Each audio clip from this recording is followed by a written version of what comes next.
شروع کرتا ہوں اللہ کے نام سے جو بڑا مہربان اور رحم کرنے والا ہے۔ ناظرین، آج میں آپ لوگوں کو قبر کے متعلق کچھ سنانے جا رہا ہوں۔ ویڈیو کو پورا ضرور دیکھیں۔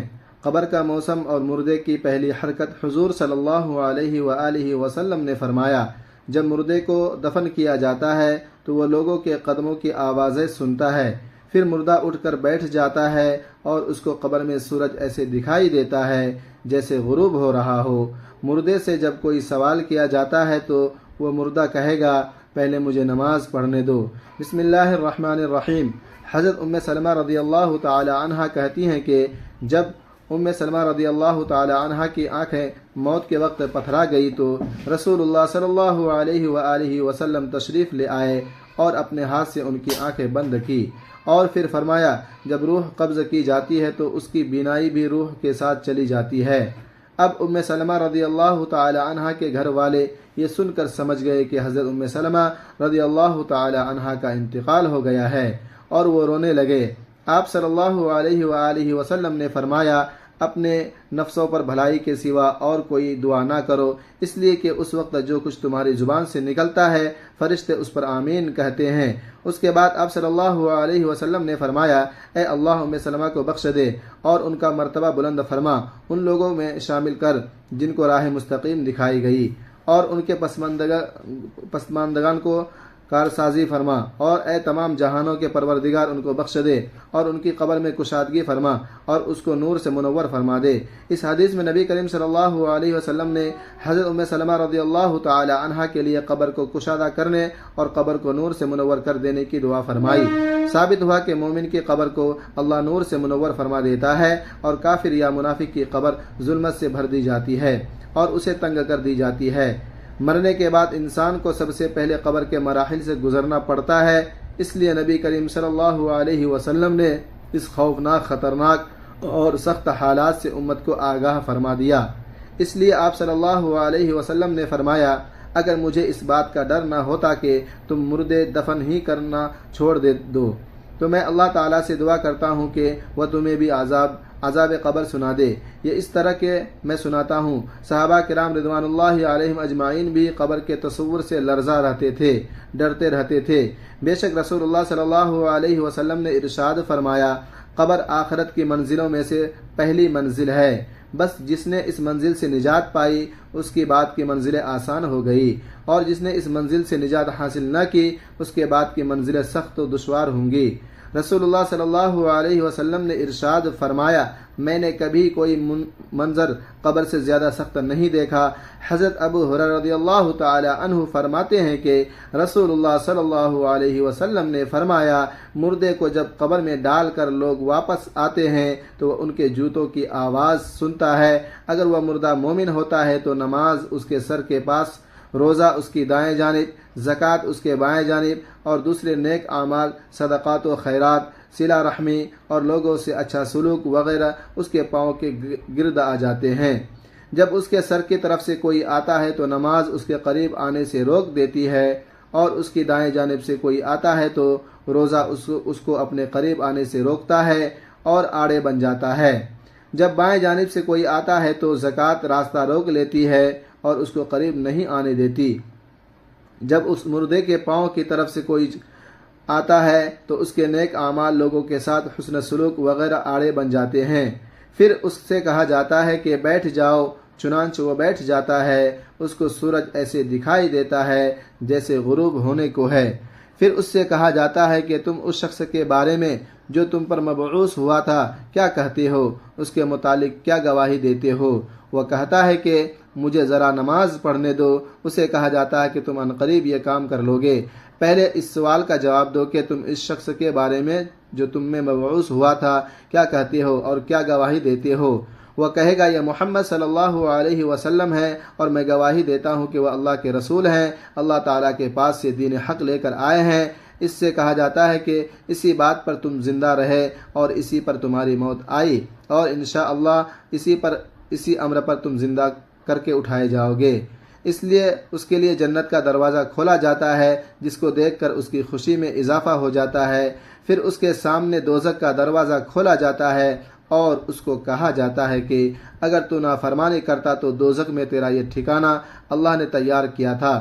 اس کو دیکھ کر کس کی خوشی اور شک میں اضافہ ہو جاتا ہے، اور اس کے لیے قبر 70 ہاتھ کشادہ کر دی جاتی ہے اور منور کر دی جاتی ہے، اور دوبارہ اس کا جسم پہلی حالت میں لوٹا دیا جاتا ہے، اور اس کی روح کو عمدہ اور پاکیزہ خوشبو میں رکھ دیا جاتا ہے، یعنی ان پرندوں کے پیٹ میں جو جنت کے دروازے درختوں پر چڑھتے پھرتے ہیں۔ اور اس آیت مبارکہ کا مفہوم یہی ہے کہ فرمایا کافروں کا یہ حال ہوتا ہے کہ جب کوئی اس کے سر کی طرف آتا ہے تو وہاں کچھ بھی نہیں ہوتا، بائیں جانب سے آتا ہے تو اس طرح سے بھی کوئی چیز موجود نہیں ہوتی، اس کے پاؤں کی طرف سے آتا ہے تو اس جانب بھی کوئی نہیں آتا۔ اس کو کہا جاتا ہے کہ بیٹھ جاؤ، بس وہ خوف زدہ اور سہمے ہوئے بیٹھا ہے۔ اس سے کہا جاتا ہے کہ یہ شخص کون ہے جو تم میں بھیجے گئے تھے، یہاں تک کہ اس کو بتا دیا جاتا ہے کہ محمد صلی اللہ علیہ وسلم ہے، تو وہ کہے گا کہ مجھے نہیں معلوم، لوگوں کو کچھ کہتے ہوئے میں سنا تھا، چنانچہ میں نے ابھی ان کی طرح کہہ دیا تھا۔ اس سے کہا جاتا ہے کہ تو اسی بات پر زندہ رہا، اسی بات پر تجھے موت آئی، اور انشاءاللہ اس حالت میں دوبارہ زندہ ہوگا۔ پھر اس کے لیے دوزخ کا دروازہ کھولا جاتا ہے اور اس سے کہا جاتا ہے کہ دوزخ میں یہ تیرا ٹھکانہ ہے۔ اس کو دیکھ کر اس کی حسرت اور ہلاکت میں اضافہ ہو جاتا ہے۔ پھر جنت کا دروازہ کھولا جاتا ہے اور اس سے کہا جاتا ہے کہ اگر تو فرما برداری کرتا تو جنت میں ٹھکانہ ہوتا، اللہ تعالیٰ نے تیرے لیے تیار کیا تھا۔ اس کو دیکھ کر اس کی حسرت اور ہلاکت بھی بڑھ جاتی ہے۔ پھر اس کی قبر اس قدر تنگ کر دی جاتی ہے کہ ادھر کی پسلیاں ادھر نکل آ جاتی ہے، اور اللہ تعالیٰ فرماتا ہے کہ جو شخص میری اس نصیحت سے اعتراض کرتا ہے تو اس کے لیے تنگی کا جینا ہوگا۔ اللہ اکبر۔ موت ایک ایسی حقیقت ہے جس سے کسی کو مفر نہیں۔ قرآن پاک میں ارشاد باری تعالی ہے، سورہ آل عمران آیت نمبر 15 ترجمہ، ہر جان نے موت کا ذائقہ چکھنا ہے، لیکن موت صرف دنیاوی زندگی کا اختتام نہیں بلکہ ایک نئی زندگی کی شروعات ہے جسے برزخی زندگی کہا جاتا ہے۔ قبر وہ پہلا مقام ہے جہاں انسان آخرت کی زندگی کی شروعات کرتا ہے۔ اس مضمون میں ہم تفصیل سے جانیں گے کہ ایک مردے کے ساتھ قبر میں کیا ہوتا ہے، فرشتوں کی آمد سے لے کر حساب و کتاب، عذاب یا نعمتوں تک۔ نمبر 1، موت اور روح کا قبض کیا جانا۔ جب انسان کی موت کا وقت آتا ہے تو اللہ تبارک و تعالیٰ کی طرف سے مقرر کردہ فرشتے ملک الموت روح قبض کرنے آتا ہے۔ قرآن میں ہے کہ نیک لوگوں کی روح نرمی سے نکالی جاتی ہے جبکہ بدکاروں کی روح سختی اور تکلیف کے ساتھ۔ نمبر 2، غسل، کفن اور جنازہ۔ مرنے کے بعد انسان کے ساتھ پہلا عمل اس کا غسل اور کفن اور جنازہ ہوتا ہے۔ نبی کریم صلی اللہ علیہ وسلم نے فرمایا، جب تم اپنے مردوں کو دفن کرو تو ان کے ساتھ حسن سلوک کرو۔ یہ مرحلہ مرنے والے کی دنیا سے رخصتی اور قبر کی جانب روانگی کا ہوتا ہے۔ نمبر 3، قبر میں دفن کیے جانے والے کا لمحہ۔ جب میت کو قبر میں اتارا جاتا ہے تو ایک خاص روحانی کیفیت پیدا ہوتی ہے۔ نبی اکرم صلی اللہ علیہ وسلم نے فرمایا، قبر یا تو جنت کے باغوں میں سے ایک باغ ہے یا جہنم کے گڑھوں میں سے ایک گڑھا۔ ترمذی شریف۔ دفن کے بعد روح واپس آتی ہے اور قبر کا امتحان شروع ہو جاتا ہے۔ 4 سوالات کے لیے منکر نکیر کی آمد۔ دفن کے بعد 2 فرشتے منکر نکیر آتے ہیں اور 3 سوالات کرتے ہیں۔ 1، من رب کا، تمہارا رب کون ہے؟ ما دین کا، تمہارا دین کیا ہے؟ تو ہمارا نبی کون ہے؟ اگر میت مومن ہے تو وہ کہتا ہے ربی اللہ، میرا رب اللہ ہے اور میرا نبی محمد مصطفیٰ صلی اللہ علیہ وسلم ہے۔ لیکن اگر کافر منافق ہو تو وہ کہتا ہے ہائے ہائے لا ادری، مجھے نہیں معلوم۔ 5، مومن کے لیے قبر کی نعمتوں۔ اگر مرنے والا نیک اور مومن ہو، قبر کشادہ کر دی جاتی ہے، جنت کی خوشبو آتی ہے، اس کے اعمال خوبصورت شکل میں آ کر اس کا ساتھی بنتے ہیں، وہ آرام سے سوتا ہے گویا ایک دلہن اپنے نئے گھر میں سو رہی ہو۔ نبی پاک صلی اللہ علیہ وسلم نے فرمایا، جب مومن سوالات کا صحیح جواب دے دیتا ہے تو ایک آواز آتی ہے، میرے بندے نے سچ کہا، اس کے لیے جنت کا بستر بچھا دو، اس کے لیے جنت کا لباس پہنا دو۔ مسند احمد۔ نمبر 6، گنہگار کے لیے قبر کا عذاب۔ اگر مرنے والا فاسق یا کافر ہو، قبر تنگ کر دی جاتی ہے یہاں تک کہ پسلیاں ایک دوسرے میں پیوست ہو جاتی ہیں۔ جہنم کی کھڑکی کھول دی جاتی ہے جہاں سے گرم ہوائیں اور عذاب کی بو آتی ہے۔ اس کے اعمال بد شکل میں آتے ہیں، اسے مارا جاتا ہے اور چیخو پکار کرتا ہے جو صرف جانور ہی سنتے ہیں۔ حضرت عثمان غنی رضی اللہ تعالی عنہ جب قبر دیکھتے تو رو پڑتے۔ آپ نے فرمایا، قبر آخرت کی پہلی منزل ہے، جو اس سے نجات پا گیا وہ آگے آسانی پا گیا۔ نمبر 7، برزخ کی زندگی کا تسلسل قبر کی زندگی کو برزخی زندگی کہا جاتا ہے جو قیامت تک جاری رہتی ہے۔ برزخ میں مومن کی حالت اسے جنت کی کھڑکی سے جنت دکھائی دیتی ہے۔ وہ کہتا ہے اے رب قیامت قائم کرتا ہے، میں اپنے گھر والوں سے ملوں۔ برزخ میں گنہگار کی حالت جہنم کی کھڑکی سے جہنم دکھائی جاتی ہے۔ وہ کہتا ہے یا اللہ قیامت قائم نہ کر۔ نمبر 8 قبر کا عذاب اور قرآن و حدیث میں تذکرہ۔ قبر کے عذاب کا تذکرہ کئی احادیث اور قرآن کی آیات میں آیا ہے۔ ترجمہ آل عمران۔ آل فرعون کو صبح شام آگ پر پیش کیا جاتا ہے اور قیامت کے دن انہیں شدید عذاب میں داخل کیا جاتا ہے۔ حدیث نبی صلی اللہ علیہ وسلم نے فرمایا قبر میں منافق پر 99 اژدہا مقرر کیے جاتے ہیں جو اسے قیامت تک ڈستے رہتے ہیں۔ ترمذی شریف۔ نمبر 9 قبر میں اعمال کی شکل۔ نیک اعمال قبر میں انسان کا ساتھ دیتے ہیں۔ نماز ایک محافظ بن کر سرہانے پہ، روزہ دائیں جانب، زکوٰۃ بائیں جانب، قرآن پاؤں کی جانب، صبر جسم کے گرد حفاظتی دیوار بناتے ہیں۔ یہی اعمال قبر کو دور کرتے ہیں۔ 10 مومن کی دعا، صدقہ جاریہ اور قبر کی روشنی۔ نبی کریم صلی اللہ علیہ وسلم نے فرمایا جب انسان مر جاتا ہے تو اس کے عمل منقطع ہو جاتے ہیں سوائے 3 کے، صدقہ جاریہ، علم نافع اور نیک اولاد کی دعا۔ صحیح مسلم۔ یہ اعمال قبر میں روشنی اور راحت کا باعث بنتے ہیں۔ نمبر 11 قبر میں عورت اور مرد کے حالات میں فرق۔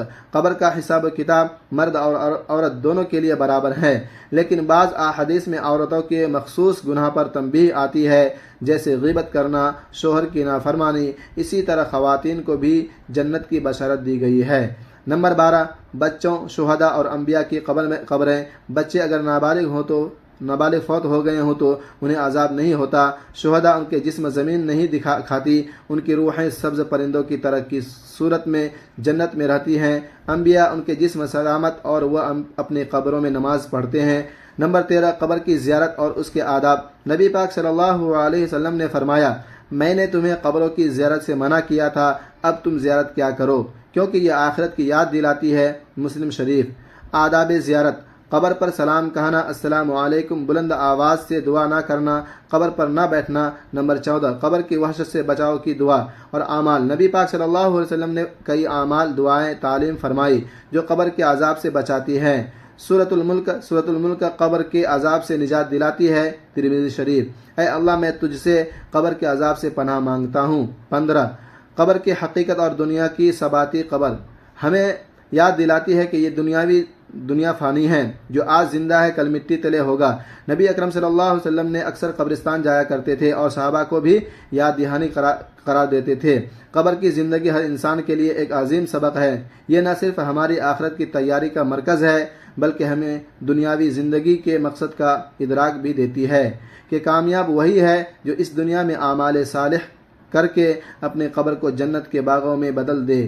اسلام ایک مکمل ضابطۂ حیات ہے جو نہ صرف دنیاوی زندگی کی رہنمائی کرتا ہے بلکہ آخرت کی ابدی کامیابی کے لیے بھی رہنمائی فراہم کرتا ہے، جو کہ مسلمانوں کے لیے اللہ تعالیٰ کی طرف سے انعام ہے۔ قرآن و سنت میں بڑی تفصیل سے بیان کی گئی۔ رسول اللہ صلی اللہ علیہ وسلم نے فرمایا جن کے فضائل، درجات، نعمتوں میں اس داخلے کے اسباب اور ان لوگوں کی صفات جنہیں جنت نصیب ہوگی، بے شمار ارشادات فرمائے۔ یہ مضمون جنت کے بارے میں رسول اکرم صلی اللہ علیہ وسلم کے ارشادات کی روشنی میں ترتیب دیا گیا ہے، جس کا مقصد ایک مومن کے دل میں جنت کی طلب، آخرت کی تیاری اور تقوی کو بڑھانا ہے۔ ایک جنت کی حقیقت اور عظمت۔ رسول اللہ صلی اللہ علیہ وسلم نے فرمایا اللہ تعالیٰ فرماتا ہے میں نے اپنے نیک بندوں کے لیے وہ چیز تیار کی ہے جنہیں نہ کسی آنکھ نے دیکھا، نہ کسی کان نے سنا اور نہ ہی کسی انسان کے دل میں ان کا خیال گزرا۔ صحیح بخاری حدیث نمبر 32۔ اس حدیث سے معلوم ہوتا ہے کہ جنت کی نعمتیں انسانی تصور سے بھی بالا تر ہیں۔ دنیا کی کوئی چیز جنت کی کسی نعمت کا مقابلہ نہیں کر سکتی۔ جنت کے دروازے۔ رسول اللہ صلی اللہ علیہ وسلم نے فرمایا جنت کے بہت دروازے ہیں، ان میں سے ایک دروازہ ریان ہے جس سے صرف روزہ دار داخل ہوگے۔ صحیح بخاری حدیث نمبر 1896۔ جنت کے مختلف دروازے مختلف نیکیوں کے حاملین کے لیے مخصوص ہیں، جیسے نماز، صدقہ، روزہ اور جہاد۔ نمبر 2 جنت کے درجات۔ حضور اکرم صلی اللہ علیہ وسلم نے فرمایا جنت کئی درجے پر مشتمل ہے، ہر درجے کے درمیان کا فاصلہ آسمان و زمین کے فاصلے کے برابر ہے۔ ترمذی شریف۔ ہر مومن اپنے اعمال کے مطابق جنت کے مختلف درجات میں داخل ہوگا۔ سب سے اعلیٰ درجہ فردوس ہے۔ جب تم اللہ تعالیٰ سے جنت مانگو گے تو فردوس مانگو، کیونکہ وہ جنت کا سب سے اعلیٰ مقام ہے۔ صحیح بخاری۔ نمبر 3، جنت میں ملنے والی نعمتیں۔ رسول اللہ صلی اللہ علیہ وسلم نے جنت کی نعمتوں کو بیان کرتے ہوئے فرمایا، جنت میں ایک خیمہ موتی کا ہوگا، اس کی چوڑائی اور لمبائی 60 میل ہوگی، اور اس میں مومن کے لیے کئی بیویاں ہوں گی جنہیں ایک دوسرے سے حجاب میں رکھا جائے گا۔ صحیح مسلم حدیث نمبر 2838۔ اس طرح آپ صلی اللہ علیہ وسلم نے فرمایا، جنت میں نہ کوئی بیماری ہوگی، نہ بڑھاپا، نہ تھکن، نہ غم، نہ موت، صرف لذت اور راحت ہوگی۔ نمبر 4، جنت میں جانے کے اسباب ایمان اور عمل صالح۔ جو شخص لا الہ الا اللہ محمد رسول اللہ پر ایمان لایا اور عمل صالح کرتا رہا، اس کے لیے جنت ہے۔ صحیح بخاری۔ صبر۔ جب بندہ کسی مصیبت پر صبر کرتا ہے تو اللہ تعالیٰ اسے جنت عطا کرتا ہے۔ ترمذی شریف۔ نماز، روزہ، زکوٰۃ۔ جو 5 نمازیں وقت پر ادا کرتا ہے، رمضان کے روزے رکھتا ہے، زکوٰۃ دیتا ہے، وہ جنت میں داخل ہوگا۔ مسند احمد۔ جنت کے لیے مخصوص اعمال، مسنون اذکار۔ جس نے دن میں 100 مرتبہ سبحان اللہ وبحمدہ کا ورد کیا، اس کے گناہ معاف کر دیے جاتے ہیں، چاہے وہ سمندر کی جھاگ کے برابر ہوں۔ صحیح بخاری۔ اخلاق حسنہ۔ لوگوں میں سب سے زیادہ جنت میں داخل ہونے والے وہ ہوں گے جن کا اخلاق اچھا ہو۔ ترمذی شریف۔ حدیث نمبر 2003۔ والدین کی خدمت۔ والدین کی خدمت کرنے والا جنت کے دروازوں کو کھول لیتا ہے، اگر صرف ایک ہی ہو تو بھی ایک دروازہ کھلتا ہے۔ مسند احمد۔ 6، جنت سے محرومی کے اسباب۔ رسول اللہ صلی اللہ علیہ وسلم نے کئی گناہوں کو جنت سے محرومی کا سبب بتایا۔ جھوٹ بولنے والا، چغل خور، سود خور، والدین کا نافرمان جنت کی خوشبو بھی نہیں پائے گا۔ صحیح مسلم۔ کسی کے دل میں اگر رتی برابر بھی تکبر ہوگا وہ جنت میں داخل نہ ہوگا۔ صحیح مسلم۔ جنت کی عورتیں۔ نبی پاک صلی اللہ علیہ وسلم نے فرمایا، جنت میں ایک ایسی عورت ہوگی کہ اگر وہ زمین پر جھانک لے تو آسمان و زمین کو روشن کر دے اور اس کی خوشبو سے ساری کائنات مہک اٹھے۔ صحیح بخاری۔ جنت میں نہ صرف مرد بلکہ خواتین بھی بے شمار نعمتوں کی حقدار ہوں گی، بشرط ایمان اور تقوی کے ساتھ زندگی گزاریں۔ نمبر 8، اہل جنت کے چہرے۔ نبی پاک صلی اللہ علیہ وسلم نے فرمایا، اہل جنت کے چہرے ایسے چمکتے ہوں گے جیسے 14ویں رات کا چاند۔ صحیح بخاری۔ ان کے جسم بالکل صاف شفاف ہوں گے، ان پر کوئی میل، گندگی یا بیماری نہ ہوگی، نہ وہ اللہ کا دیدار۔ جنت کی سب سے بڑی نعمت۔ رسول اللہ صلی اللہ علیہ وسلم نے فرمایا، جب جنتی جنت میں داخل ہوں گے تو اللہ تعالیٰ ان سے فرمائے گا، کیا تم مجھ سے راضی ہو؟ وہ کہیں گے، اے اللہ، ہمیں اور کیا چاہیے؟